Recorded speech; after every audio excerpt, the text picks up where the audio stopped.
শতাব্দীরও বেশি আগে ঢাকার মানুষের জীবনযাত্রা কেমন ছিল? বাজারে চালের দাম কত ছিল? কৃষক কত খাজনা দিতেন? শ্রমিকের মজুরি কত ছিল?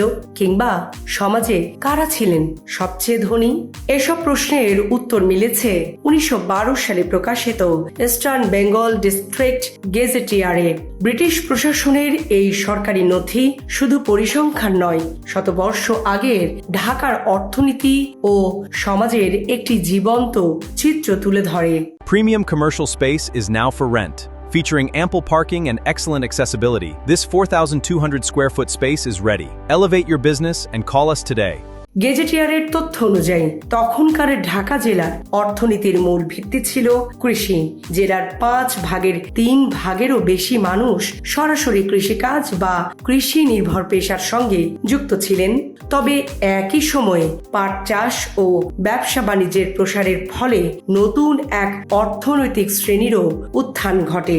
ব্যবসায়ী ও মহাজনদের হাতে দ্রুত সম্পদ জমা হতে থাকে। অন্যদিকে মূল্যস্ফীতির চাপ বাড়তে থাকে নিম্ন আয়ের চাকরিজীবী ও মধ্যবিত্তের ওপর। ব্রিটিশ প্রশাসন তখন ঢাকা জেলার মানুষকে মোটামুটি 6টি শ্রেণীতে ভাগ করেছিলেন: বড় জমিদার, পেশাজীবী, ব্যবসায়ী, কৃষক, কারিগর, তাঁতি এবং শ্রমজীবী মানুষ। বড় জমিদারের সংখ্যা খুব বেশি না হলেও ব্যবসা বা চাকরির মাধ্যমে অনেকে পরবর্তীতে জমিদার হয়েছেন। গেজেটিয়ারে বিশেষভাবে উল্লেখ করা হয়েছে বিক্রমপুর অঞ্চলের কথা। ওই এলাকাকে তৎকালীন বাঙালি মধ্যবিত্তের অন্যতম শক্ত ঘাঁটি হিসাবে বর্ণনা করা হয়েছে। বহু পরিবার চলত অন্য জেলা কিংবা আসামে কর্মরত স্বজনদের পাঠানো অর্থে। এই শ্রেণীর বড় অংশই ছিলেন কেরানি বা নিম্ন পদস্থ চাকরিজীবী। কিন্তু 1906 সালের পর নিত্য প্রয়োজনীয় পণ্যের দাম বেড়ে যাওয়ায় সবচেয়ে বড় সংকটে পড়ে এই মধ্যবিত্ত শ্রেণী। অন্যদিকে ব্যবসায়ী শ্রেণীর মধ্যে সবচেয়ে শক্তিশালী ছিল হিন্দু সাহা সম্প্রদায়। তাদের পাশাপাশি তেলি বা তিলি সম্প্রদায়ের ব্যবসায়ীরাও উল্লেখযোগ্য অবস্থান গড়ে তুলেছিলেন।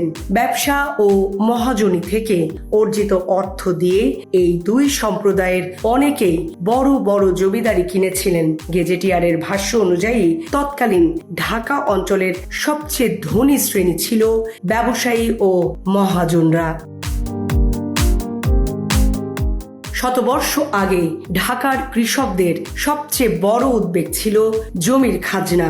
আবাদি জমিকে প্রথম, দ্বিতীয় ও তৃতীয় শ্রেণীতে ভাগ করে ভিন্ন ভিন্ন হারে খাজনা আদায় করা হতো। বসত ভিটার জন্য ছিল আলাদা খাজনা। জনসংখ্যার বৃদ্ধির সঙ্গে জমির চাহিদা বাড়তে থাকায় খাজনার হারও দ্রুত বেড়ে যায়। সবচেয়ে বেশি খাজনা আদায় হতো বিক্রমপুর অঞ্চলে। কোথাও কোথাও প্রতি বিঘা আবাদি জমির জন্য 4 টাকা এবং বসত ভিটার জন্য 8 থেকে 12 আনা পর্যন্ত খাজনা দিতে হতো। মানিকগঞ্জ এলাকায় প্রতি বিঘা আবাদি জমির খাজনা ছিল 12 আনা। বর্তমান নারায়ণগঞ্জ অঞ্চলে প্রতি কানি আবাদি জমির খাজনা ছিল 1 টাকা থেকে 1 টাকা 4 আনা। তবে শহরের আশেপাশে সবজি চাষের জমির লিজ ছিল সবচেয়ে বেশি, প্রতি বিঘায় 8 থেকে 12 টাকা পর্যন্ত। খাজনার বাইরে জমিদারদের আরও নানা ধরনের আয় ছিল। জমি বিক্রি হলে অনেক ক্ষেত্রে বিক্রয় মূল্যের 1/3 জমিদারকে দিতে হতো। নতুন বসতি গড়তে 1 বছরের খাজনার 10 গুণ পর্যন্ত অর্থ নেওয়ার ঘটনাও উল্লেখ রয়েছে গেজেটিয়ারে। এছাড়া রাস্তা নির্মাণ, তহুরি, এমনকি কোনো কোনো এলাকায় প্রজার বাড়িতে বিয়ে হলেও জমিদারকে অতিরিক্ত অর্থ দিতে হতো। তৎকালীন বাজার দরের তথ্যও আজকের মানুষের কাছে বিস্ময়কর মনে হতে পারে।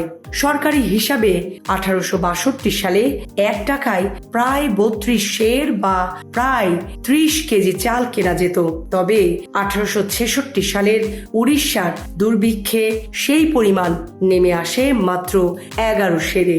পরবর্তী সময়ে বাজার কিছুটা স্থিতিশীল হলেও 1906 সালের ভয়াবহ বন্যার পর আবার চালের দাম বেড়ে যায়। রেল যোগাযোগ বিচ্ছিন্ন হয়ে পড়ায় ঢাকায় প্রতি মন চালের দাম 5 টাকা থেকে বেড়ে 8 টাকায় পৌঁছায়। জেলার কিছু এলাকায় তা 9 টাকা পর্যন্ত উঠেছিল। পরে বার্মা থেকে চাল আমদানি শুরু হলে বাজারে কিছুটা স্বস্তি ফিরে আসে। লবণের দামও নির্ধারিত হতো মূলত সরকারের কর নীতির ওপর। কর কমলে 1 টাকায় প্রায় 13 সের লবণ পাওয়া যেত, আবার কর বাড়লে তা নেমে আসতো 9 সেরে। মূল্যস্ফীতির সঙ্গে শ্রমিকদের মজুরিও কিছুটা বেড়েছিল। 1803 সালে একজন কৃষি শ্রমিক মাসে 1 থেকে 1.5 টাকা আয় করতেন এবং সঙ্গে পেতেন একবেলার খাবার। 1905 সালে সেই মজুরি বেড়ে দাঁড়ায় মাসে 10 থেকে 12 টাকায়। মৌসুমী কৃষিকাজে দিনে 8 থেকে 10 আনা পর্যন্ত মজুরি পাওয়া অস্বাভাবিক ছিল না। তবে আয় বাড়লেও কৃষকদের বড় সমস্যা ছিল ঋণ। গ্যাজেটিয়ারে বলা হয়েছে, অধিকাংশ কৃষকই কোনো না কোনো মহাজনের কাছে ঋণগ্রস্ত ছিলেন। মাসিক সুদের হার সাধারণত 3% বেশি ছিল। কোথাও কোথাও তা 6 থেকে 12% পর্যন্ত পৌঁছাতো, মূলত সরকারের কর নীতির ওপর। কর কমলে 1 টাকায় প্রায় 13 সের লবণ পাওয়া যেত, আবার কর বাড়লে তা নেমে আসতো 9 সেরে। মূল্যস্ফীতির সঙ্গে শ্রমিকদের মজুরিও কিছুটা বেড়েছিল। 1803 সালে একজন কৃষি শ্রমিক মাসে 1 থেকে 1.5 টাকা আয় করতেন এবং সঙ্গে পেতেন একবেলার খাবার। 1905 সালে সেই মজুরি বেড়ে দাঁড়ায় মাসে 10 থেকে 12 টাকায়। মৌসুমী কৃষিকাজে দিনে 8 থেকে 10 আনা পর্যন্ত মজুরি পাওয়া অস্বাভাবিক ছিল না। তবে আয় বাড়লেও কৃষকদের বড় সমস্যা ছিল ঋণ। গ্যাজেটিয়ারে বলা হয়েছে, অধিকাংশ কৃষকই কোনো না কোনো মহাজনের কাছে ঋণগ্রস্ত ছিলেন। মাসিক সুদের হার সাধারণত 3% বেশি ছিল। কোথাও কোথাও তা 6 থেকে 12% পর্যন্ত পৌঁছাতো। বিশেষ করে পাট চাষিরা আগাম ঋণ নিয়ে পরে বাধ্য হয়ে একই মহাজনের কাছে ফসল বিক্রি করতেন। শতবর্ষ আগের ঢাকার মানুষের জীবনযাত্রাও ছিল অনেক সরল।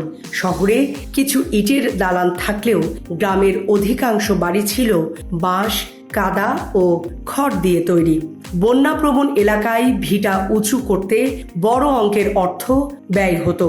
কোথাও একটি কৃষকের বাড়ি নির্মাণে প্রায় 400 টাকা লাগলেও জেলার উত্তরাঞ্চলে 3-4টি ঘর নিয়ে একটি ভালো বসতবাড়ি তৈরি করা যেত মাত্র 100 টাকায়। গ্যাজেটিয়ারের তথ্য বলছে, সেই সময়ের ধনী মানুষের ঘরেও আসবাবপত্র ছিল খুবই সীমিত।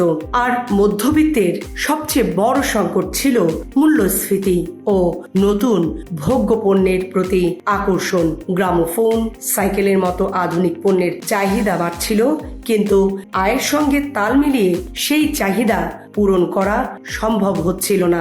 জীবন অবাক না করলে কে করবে? 28% মিল্ক ফ্যাটের অবাক করার সাথে ফ্রেশ মিল্ক পাউডার। জীবন অবাক করুক প্রতিদিন। 1912 সালের এই সরকারি নথি শুধু পুরনো দামের তালিকা নয়, এটি শত বর্ষ আগের ঢাকার অর্থনীতি, সমাজ, বৈষম্য, কৃষকের সংগ্রাম এবং মধ্যবিত্তের পরিবর্তিত জীবনধারার এক গুরুত্বপূর্ণ দলিল, যা আজও ইতিহাস গবেষণার মূল্যবান উৎস হিসাবে বিবেচিত হয়।